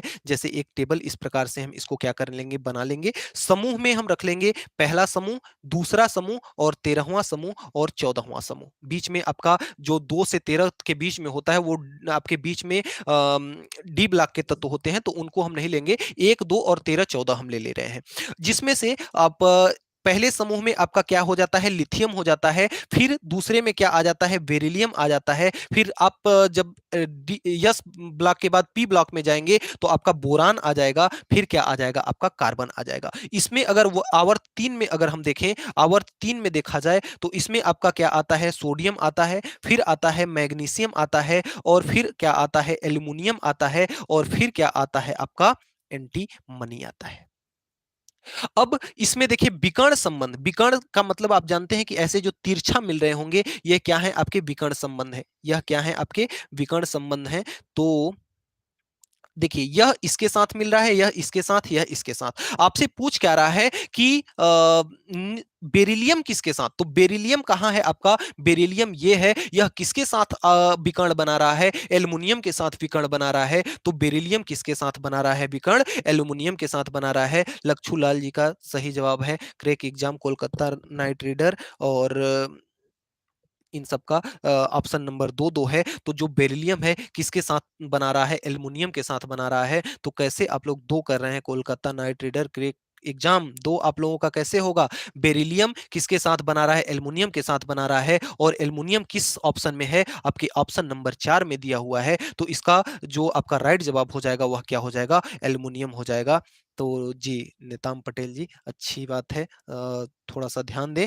और अगले क्रम में अगर हम प्रश्न संख्या 18वां देखें तो प्रश्न संख्या 18 क्या कहता है, प्रश्न संख्या 18 कहता है कि आवर्त तालिका के किसी समूह में ऊपर से नीचे की ओर जाने पर कौन सा गुणधर्म अपरिवर्तित रहता है। ऊपर से नीचे जाने पर समूह में, समूह या वर्ग में जब हम ऊपर से नीचे जाते हैं, ऊपर से नीचे, ऊपर से नीचे जानते हैं, तो कौन सा गुण अपरिवर्तित रहता है। इस ये आपका पिछले बार भी आ चुका है, संयोजकता इलेक्ट्रॉन, संयोजकता इलेक्ट्रॉन तीसरा, काफी बच्चे सही विकल्प तीसरा विकल्प दे रहे हैं, चलिए अच्छी बात है। कोलकाता नाइट राइडर, इसका तीसरा जवाब आपका बिल्कुल सही हो जाएगा। अगले क्रम में आप प्रश्न संख्या 19 को अगर देखा जाए तो प्रश्न संख्या 19 क्या कहता है, इसका जवाब दीजिएगा। निम्न में से कौन सा तत्व द्रव अवस्था में नहीं पाया जाता। इसका जल्दी से मैं चाहूंगा कि जल्दी से कमेंट बॉक्स में लिखें आप लोग कि कौन सा तत्व ऐसा है जिसमें जो द्रव अवस्था में नहीं पाया जाता, जल्दी से बताइएगा। आपका मरकरी है, लिथियम है, कैल्शियम है, और आपका क्या है, बेरिलियम है। क्रिस साहू, क्रिस साहू आपका एक, एच जी कैसे आपका एक होगा बताइए। मरकरी आपका लिक्विड फॉर्म में पाया जाता है, द्रव अवस्था में पाया जाता है, मरकरी आपका नहीं होगा, एक विकल्प आपका नहीं होगा। कोलकाता नाइट रीडर कैसे आप तीसरा बता रहे हैं, कैल्शियम, कैल्शियम और बोरान निम्न में से कौन सा तत्व द्रव अवस्था में नहीं पाया जाता। इसका रवि टंडन, साबस आपका विकल्प बिल्कुल सही है, क्रैक एग्जाम ने भी सही जवाब दिया है। लिथियम परमाणु जो है यह द्रव अवस्था में किसी भी हाल में नहीं पाया जाता, तो इसका सही विकल्प क्या हो जाएगा, आपका लिथियम हो जाएगा। अनीस पटेल जी साबस, इसका जो ऑप्शन नंबर 2 हुई क्या होगा, इसका सही होगा रवि टंडन, क्रिस और अनीस पटेल। कोलकाता नाइट राइडर आप थोड़ा सा सुधारिए अपने इसको, और बाकी अगले क्रम में आइए देखते हैं प्रश्न संख्या 20 को। अच्छा सा प्रश्न है। प्रश्न संख्या 20 कहता है कि निम्न में से किसका आकार सबसे बड़ा है? जिसका परमाणु क्रमांक सबसे बड़ा होगा उसका आकार क्या होगा? सबसे बड़ा होगा। और अगर इसमें हम बात करें, एल्युमिनियम की बात करें, तो प्लस का मतलब होता है कि उसमें इलेक्ट्रॉनों की कमी आ रही है, और जिसमें इलेक्ट्रॉनों की संख्या ज्यादा होगी उसका आकार उतना ही क्या होगा? अधिक होगा। तो Al3 का मतलब है इसमें 3 इलेक्ट्रॉन कम है, Al प्लस, एक प्लस का मतलब है इसमें एक इलेक्ट्रॉन कम है, और Al2 प्लस का मतलब है इसमें 2 इलेक्ट्रॉन कम है। तो सबसे बड़ा आकार जो होगा किसका होगा? सबसे बड़ा आकार Al0 का होगा, क्योंकि इसमें एक इलेक्ट्रॉन कम है, इसमें 3 इलेक्ट्रॉन कम है, और इसमें 2 इलेक्ट्रॉन कम है। Anees Patel, LS Al3 plus कैसे होगा? इसमें 3 इलेक्ट्रॉनों की कमी आ रही है, और जब इलेक्ट्रॉनों की कमी आ रही है, 3 इलेक्ट्रॉन कम है, तो उसका आकार सबसे बड़ा कैसे हो सकता है? नहीं होगा ना। नेताम पटेल, AL बिल्कुल right. Kolkata knight rider, first option बिल्कुल सही होगा। लच्छूलाल, रवि टंडन, नेताम पटेल, आप लोगों का सही जवाब बिल्कुल है AL। AL, केवल AL, अगर उसमें प्लस लग जाता है तो उसका मतलब होता है इलेक्ट्रॉनों की कमी, और इलेक्ट्रॉनों की कमी जहां होगी वहां आकार में क्या हो जाएगी? कमी आ जाएगी। अगला प्रश्न है आपका, किस धनायन की त्रिज्या न्यूनतम होती है? अब इसका जल्दी से जवाब कीजिएगा कि किस धनायन की त्रिज्या सबसे कम होती है। और इसमें भी सेम वही मेथड लगेगा जो आपका पोटेशियम है। पोटेशियम का परमाणु क्रमांक कितना होता है? प्रश्न क्रमांक कितना है? प्रश्न क्रमांक 21 है। पोटेशियम का परमाणु क्रमांक कितना होता है? 19 होता है। सोडियम का परमाणु क्रमांक कितना होता है? 11 होता है। लिथियम का परमाणु क्रमांक कितना होता है? 3 होता है। और बेरिलियम का परमाणु क्रमांक कितना होता है? आपका 56 होता है। बेरिलियम का परमाणु क्रमांक कितना होता है? आपका 56 होता है। अब आइए इसमें से देखते हैं कि किस धनायन की त्रिज्या न्यूनतम है, यानी कि सबसे कम है। तो जिसका परमाणु क्रमांक सबसे छोटा होगा उसका परमाणु त्रिज्या क्या होगी? सबसे न्यूनतम होगी। तो बहुत सारे बच्चों का कमेंट क्या आ रहा है? बहुत सारे बच्चों का कमेंट 3 आ रहा है। Option number 3 Kolkata knight rider 3, और संजना BE3।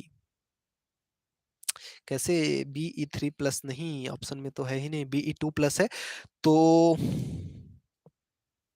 कंफ्यूज हो जा रहे हैं इसमें आप लोग।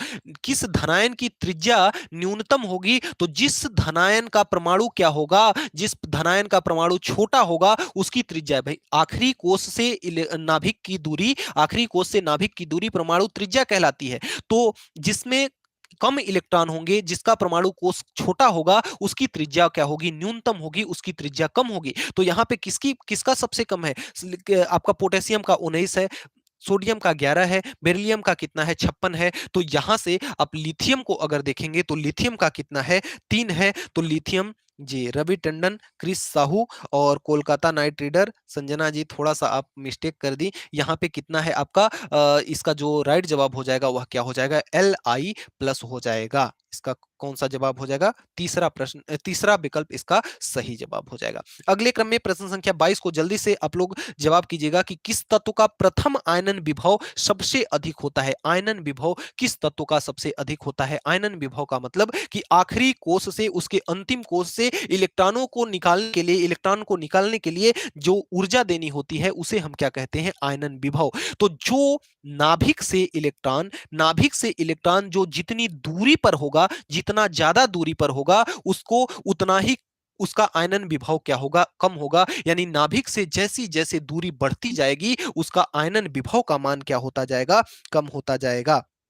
अब देखिए, आप लोगों ने क्या क्या जवाब किया है। सबसे पहले आइए देख लेते हैं प्रश्न संख्या 22 को। 22 का क्या कह रहा है? लिथियम।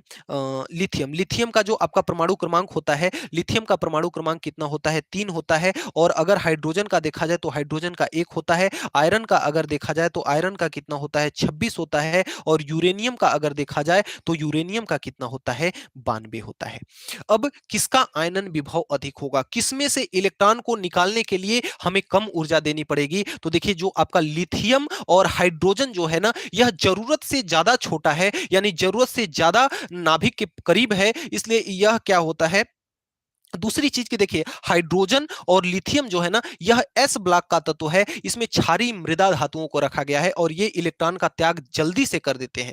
और तो ये लिथियम और हाइड्रोजन तो आपका कट जाएगा बिल्कुल। और यूरेनियम की बात करें और आयरन की बात करें तो यूरेनियम में यूरेनियम का परमाणु नाभिक बहुत बड़ा है, इसलिए इसके जो नाभिक से इलेक्ट्रॉन की दूरी होगी वह बहुत ज्यादा बड़ी होगी। लेकिन आयरन जो है, आयरन के नाभिक की दूरी यूरेनियम की अपेक्षा में क्या होगी, कम होगी। इसलिए जो आपका इसका राइट जवाब हो जाएगा, वह राइट जवाब क्या हो जाएगा इसका, ऑप्शन नंबर 4 इसका क्या हो जाएगा, ऑप्शन नंबर 4 इसका राइट जवाब हो जाएगा। आयरन, काफी बच्चों ने आयरन लिखा है। संजना जी, आपने आयरन लिखा है, चलिए बहुत अच्छी बात है। दो दो दो दो दो दो दो हाइड्रोजन नहीं, हाइड्रोजन और लिथियम आपके फर्स्ट ब्लॉक के तत्व हैं, यानी कि एस ब्लॉक के तत्व हैं। और एस ब्लॉक को क्षारीय मृदा धातुओं में रखा गया है, जो कि इलेक्ट्रॉन का दान ये आसानी से कर देते हैं। ये पहले ही एकदम तैयार बैठे रहते हैं कि कोई आए ऑक्सीजन को लेने। तो इसका जो राइट जवाब हो जाएगा वह क्या हो जाएगा आपका, चौथा होगा। इसका राइट जवाब क्या हो जाएगा आपका, चौथा हो जाएगा आयरन। अब अगले क्रम में आइए जल्दी से जवाब दीजिएगा प्रश्न संख्या 23 का। प्रश्न संख्या 23 कह रहा है कि निम्न तत्वों का आकार का सही क्रम है। आकार का सही क्रम है, यानी जिसका परमाणु क्रमांक कम है उसका आकार छोटा है, जिसका परमाणु क्रमांक ज्यादा है उसका आकार क्या है, बड़ा है। आइए प्रश्न संख्या 23 को देखते हैं। प्रश्न संख्या 23 जिसमें आपका अगर पहले को देखा जाए तो पहले Na का परमाणु क्रमांक कितना होता है, Na का 11, Mg का कितना होता है 12, और पोटेशियम का कितना होता है, पोटेशियम का होता है 19। तो सबसे पहले क्या है, Na है, फिर क्या है आपका Mg है। तो जल्दी से इसका जवाब दीजिएगा। रवि रवि टंडन एक, अक्षय गेमर एक, नेताम जी एक। चलिए अच्छा जवाब है, सब लोग सही जा रहे हैं। देखिए इसमें परमाणु का सही क्रम है, देखिए इसमें बढ़ते हुए क्रम कह रहा है। Na से ज्यादा Mg का है तो बिल्कुल है, 11 से 12 है। Mg से ज्यादा पोटेशियम का है तो 12 से 19 है। तो इसका जो राइट जवाब हो जाएगा ऑप्शन नंबर क्या हो जाएगा, पहला ही हो जाएगा। चंदन सिन्हा एक, क्रिस साहू एक, संजना जी एक, सभी लोग 1-1 आ रहा है, तो इसका बिल्कुल सही जवाब सब लोग दे रहे हैं। कितना हो जाएगा इसका राइट जवाब हो जाएगा फर्स्ट ऑप्शन। 24वां इसका प्रश्न संख्या 24 है, परिवर्ती संयोजकता गुण है। परिवर्ती संयोजकता गुण है। देखिए परिवर्ती संयोजकता गुण वह प्रदर्शित करते हैं, ये थोड़ा सा आपके ऊपर की लेवल की चीज है। जब आप अगली क्लास में जाएंगे 11वीं 12वीं में, तो ये आप इसके बारे में डीप में जाकर के पढ़ेंगे। परिवर्ती संयोजकता जो आपके आवर्त सारणी जो दी गई है ना, आवर्त सारणी के नीचे में ये जो आपके दो तत्व, दो टेबल आपको मिलता होगा इस प्रकार से। इस टेबल में जितने भी तत्व हैं वे सारे क्या करते हैं, परिवर्ती संयोजकता व्यक्त करते हैं। और इनमें कौन से तत्व आते हैं, इनमें संक्रमण तत्व आते हैं। किन कौन से तत्व आते हैं, संक्रमण तत्व आते हैं। तो जी जी संजना जी बिल्कुल राइट जवाब है। लक्षू लाल आपका भी बिल्कुल राइट जवाब है, दो। और संक्रमक तत्व बिल्कुल। देखिए आवर्त सारणी के जो नीचे टेबल में आपको दो लाइन इस प्रकार से दिख रही होगी, दो समूह जो इस प्रकार से दिख रहा होगा, वही क्या होते हैं, संक्रमण तत्व होते हैं। और संक्रमण तत्व ही परिवर्ती संयोजकता व्यक्त करते हैं। तो इसका राइट जवाब हो जाएगा आपका संक्रमण तत्व। अब 25वां प्रश्न देखिएगा कि अक्रिय गैसें, कह रहा है कि अक्रिय गैसों के लिए इलेक्ट्रॉन बंधुता है। जल्दी से इसका जवाब कीजिएगा कि अक्रिय गैसों के लिए इलेक्ट्रॉन बंधुता का मान कितना होता है। जल्दी से इसका जवाब कमेंट बॉक्स में मेंशन कीजिएगा। रवि टंडन 25 का एक, शाबाश रवि टंडन जी, बहुत बहुत अच्छी पढ़ाई लिखाई चल रही है आप लोग आपकी। बहुत सही जवाब दिया है आपने। संजना, ऋणात्मक, ऋणात्मक कैसे होगा, ऋणात्मक नहीं होगा, गलत है संजना जी। सर इतना हार्ड वाला नहीं आएगा ना, हाँ बिल्कुल। देखिए क्या है कि एग्जामिनर जान रहा है कि आप लोग छोटे छोटे बच्चे हैं, अभी आप लोगों की उम्र ही कितना है। तो देखिए लेकिन फिर भी क्या है कि थोड़ा बहुत तो आप लोगों को, जैसे आप लोग इस उद्देश्य से भी पढ़ सकते हैं अच्छे सवालों को, कि आपको अगले क्लास में जाना है तो अगले क्लास का भी प्रिपेयर कर सकते हैं। जैसे ही आप कक्षा 11 में जाएंगे ना, जो अभी आपका इत्तू सा बुक दिख रही है उससे कई गुना ज्यादा बड़ा कोर्स हो जाएगा आपको। तो अभी से थोड़ा सा आपको प्रिपेयर रहना है पहले की अपेक्षा में। हालांकि आपके प्रश्न अगर परीक्षा के उद्देश्य से आप तैयारी कर रहे हैं तो परीक्षा में आपके नॉर्मल ही सवाल आते हैं, उसमें आपको बहुत उलझाने वाला सवाल नहीं आता है, तो उससे आपको कोई दिक्कत विशेष नहीं है। तो इसमें काफी बच्चों का जवाब 1 भी आया है, option number 1 Kris Sahu 1। Sanjana ji आपका जवाब गलत है। इसमें देखिए अक्रिय गैसों की इलेक्ट्रॉन बंधुता क्या हो जाएगी, शून्य हो जाएगी। अक्रिय गैसों का मतलब आप लोग क्या समझते हैं? आवर्त सारणी का जो 18वां वर्ग है वो उसमें किसको रखा गया है? आवर्त सारणी में 18वां वर्ग में किसको रखा गया है? किसको रखा गया है उसमें? अक्रिय गैसों को। किसको रखा गया है? उसमें अक्रिय गैसों को रखा गया है। अक्रिय गैसों का जो अंतिम कोष होता है ना, वह पूरी तरह से क्या होता है? भरा होता है। अंतिम कोष में उसके कितने इलेक्ट्रॉन होते हैं? 8-8 इलेक्ट्रॉन होते हैं। यानी उसका हर एक अंतिम कोष भरा होता है। यह ना तो किसी भी इलेक्ट्रॉन से कोई साझेदारी करता है और ना ही किसी को इलेक्ट्रॉन अपना देता है और ना ही किसी को इलेक्ट्रॉन किसी से लेता है। यानी कि यह किसी भी इलेक्ट्रॉन के साथ कोई बंध नहीं बनाता, इसलिए इलेक्ट्रॉन बंधुता इसकी क्या हो जाएगी? शून्य हो जाएगी। इसलिए फर्स्ट ऑप्शन इसका बिल्कुल राइट जवाब है। अक्रिय गैसों के लिए इलेक्ट्रॉन बंधुता कितनी होती है? शून्य होती है। अब जल्दी से इसका जवाब काफी लोगों ने सही दिया है। एक एक एक एक, एक संजना जी सर मैं भी बोल रही थी कि सुनिए।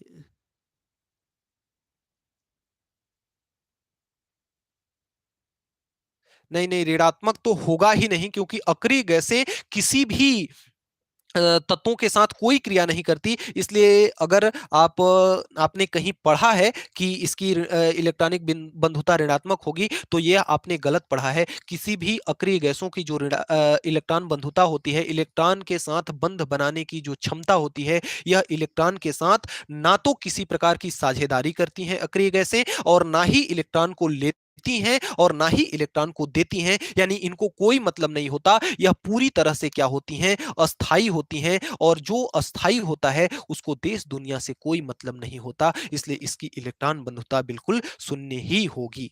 जी, बिल्कुल राइट जवाब। अब अगले क्रम में 26वां प्रश्न का हल कीजिएगा, 26वां प्रश्न का उत्तर कीजिएगा। इलेक्ट्रॉन बंधुता निर्भर करती है।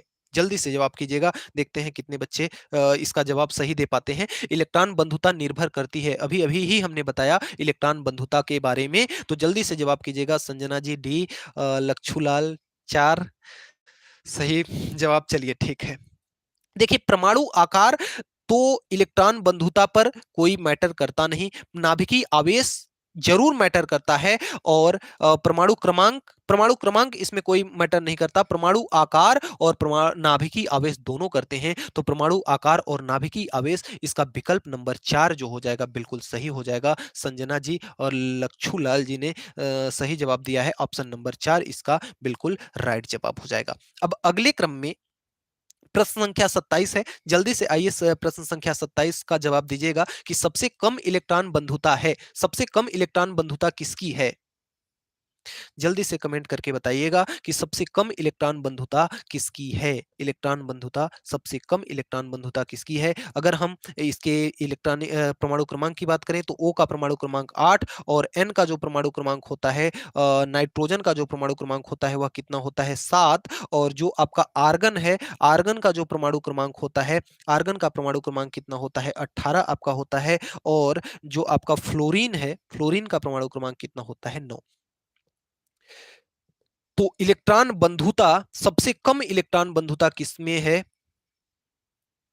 जी, आर्गन। ए आर क्या है? आर्गन आपका क्या है? अक्रिय गैस है। आर्गन अक्रिय गैस है।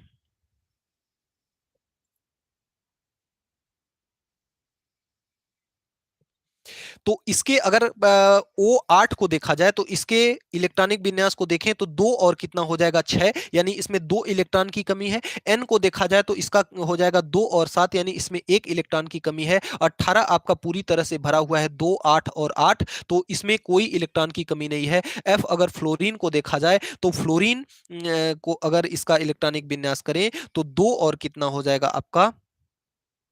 सॉरी, इसका 5 हो जाएगा। 2 और 5, नाइट्रोजन का आपका 2 और 5 हो जाएगा, और फ्लोरीन का हो जाएगा कितना? 2 और 7 हो जाएगा। तो इलेक्ट्रॉन बंधुता सबसे कम किसकी है? सबसे कम इलेक्ट्रॉन बंधुता किसकी है? जल्दी से जवाब दीजिएगा आप लोग। तो अगर इसमें देखा जाए तो इलेक्ट्रॉन बंधुता किसकी, आर्गन की क्या होती है, शून्य होती है। अगर ओ की देखा जाए तो ओ की कुछ ना कुछ होगी ही, नाइट्रोजन की कुछ ना कुछ होगी ही। आर्गन जो है इसका पूरी तरह से आपका कोष भरा हुआ है, इसलिए इसका जो राइट जवाब हो जाएगा ऑप्शन नंबर 3 हो जाएगा। जल्दी से अब प्रश्न संख्या 28 को कीजिएगा, और वीडियो थोड़ा सा लंबा भी हो रहा है। जल्दी से इस वीडियो को, जो भी एक दो सौ प्रश्न और बचे हुए हैं, फिर कुछ आप लोगों से प्यारी प्यारी दो चार बातें होंगी, फिर आप लोगों के साथ गुड नाइट बोला जाएगा। और आप लोग जल्दी से प्रश्न संख्या 28 का जवाब दीजिएगा कि हैलोजन में अधिकतम इलेक्ट्रॉन बंधुता किसकी है, हैलोजन में सबसे अधिकतम इलेक्ट्रॉन बंधुता किसकी है। जल्दी से जवाब दीजिएगा। संजना जी एफ फ्लोरीन बता रही हैं, और लक्षुलाल 3Cl, अच्छा तीसरा Cl। लच्छूलाल जी कैसे आप भ्रमित हो रहे हैं। जिस देखिए फ्लोरीन जो है सबसे अधिक ऋण विद्युतीय तत्व है, यानी ऋण की ओर सबसे अधिक आकर्षित होता है, यानी इलेक्ट्रॉन को सबसे ज्यादा आकर्षित करता है। इसलिए इलेक्ट्रॉन बंधुता का मतलब होता है इलेक्ट्रॉन के साथ, यानी कि बंध बनाना। इलेक्ट्रॉन बंधुता का मतलब क्या होता है कि किसी भी परमाणु के साथ क्या करना, बंध को बनाना। तो देखिए जो सबसे अधिक ऋण विद्युतीय होगा ना, वह इलेक्ट्रॉन के प्रति क्या होगा, वह इलेक्ट्रॉन के प्रति सबसे ज्यादा आकर्षित होगा, और उसकी इलेक्ट्रॉन बंधुता सबसे क्या होगी, ज्यादा होगी। इसलिए जो इसका ऑप्शन होगा वह क्या हो जाएगा, फ्लोरीन हो जाएगा। इसलिए लच्छूलाल जी थोड़ा सा आप भटक गए इससे विकल्प से। अब अगले क्रम में प्रश्न संख्या 29 का जवाब दीजिएगा। दो प्रश्न और रह गए हैं। निम्न में से किसका आयनन विभव सबसे कम है, जल्दी से जवाब कीजिएगा। निम्न में से आयनन विभव सबसे कम किसका है। तो प्रश्न संख्या 29, इसमें से आयनन विभव सबसे कम किसका है। देखिए जो आपका लिथियम है, लिथियम का परमाणु क्रमांक होता है 3, जो आपका नाइट्रोजन है इसका परमाणु क्रमांक 7, हीलियम का परमाणु क्रमांक 2, और आपका जो जिंक है जेडन का परमाणु क्रमांक कितना होता है, 30 होता है। तो इसमें पूछ रहा है कि आयनन ऊर्जा किसमें क्या होगी, अधिकतम होगी। देखिए जिसका नाभिक से इलेक्ट्रॉन की दूरी जिसमें ज्यादा होगी, उसको निकालने के लिए हमें ज्यादा ऊर्जा देनी होगी। जिसकी नाभिक से दूरी ज्यादा होगी, उसको इलेक्ट्रॉन को निकालने के लिए ऊर्जा हमें क्या करनी होगी, ज्यादा देनी होगी। तो संजना जी पहले लिथियम, फिर चलिए लिथियम फिर हीलियम आपने जवाब दिया है। चलिए लिथियम नहीं, कैसे भटक रही हैं, हीलियम लिथियम कर रही हैं।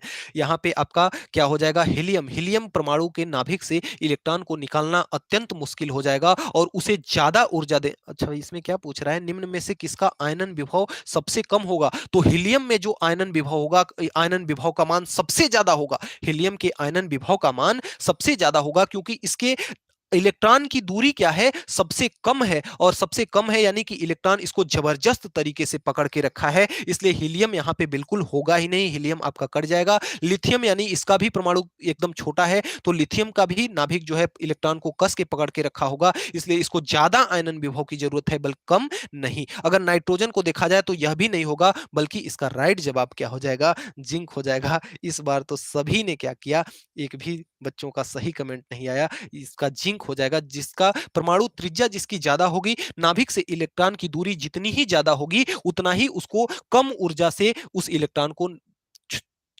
निकाला जा सकता है। तो इसका राइट जवाब हो जाएगा आपका ऑप्शन नंबर 4। आज के सेशन को हम यहीं पे समाप्त करेंगे। इस सेशन का जो लास्ट सवाल है, इस सेशन का लास्ट सवाल, सवाल नंबर 30 क्या कहता है, निम्न में से किसकी आयनन ऊर्जा अधिकतम होगी। जल्दी से इसका जवाब कीजिएगा। मोहित गुप्ता, ओ आपने ओ क्या जवाब दिया। चलिए तीसरा प्रश्न देखिएगा, 30वां प्रश्न देखिएगा कि निम्न में से आयनन ऊर्जा अधिकतम होगी। हीलियम का फिर से बता देते हैं, हीलियम का परमाणु क्रमांक 2, कार्बन का परमाणु क्रमांक 6, नाइट्रोजन का परमाणु क्रमांक 7, हाइड्रोजन का परमाणु क्रमांक 1।